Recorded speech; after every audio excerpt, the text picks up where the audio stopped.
आवेले लेके घर धन दौलत से घरवा के भरे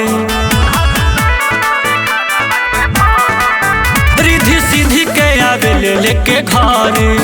धन दौलत से घरवा के भरे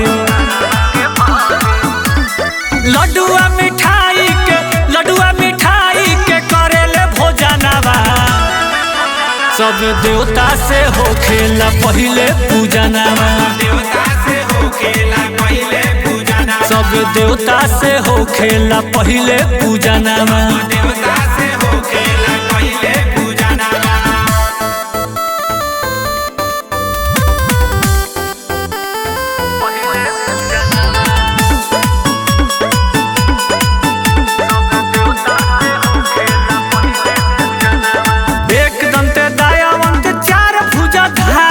मुसावा के करेले गणेश जी सवारी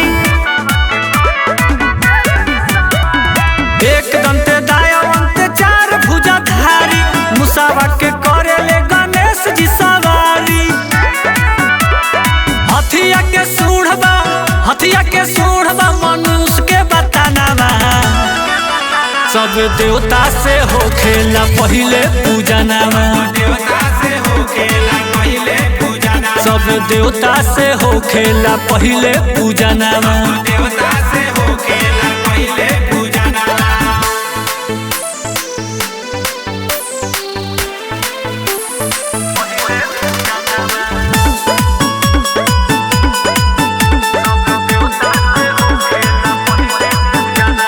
माता सती पार्वती पिता महादेव मंगला के दाता हई संत करे सेवा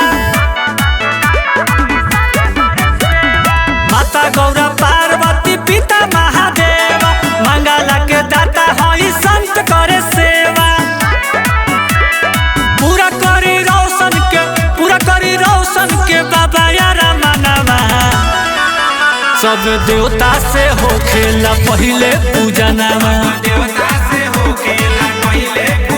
सब देवता से होखेला पहिले पूजनवा।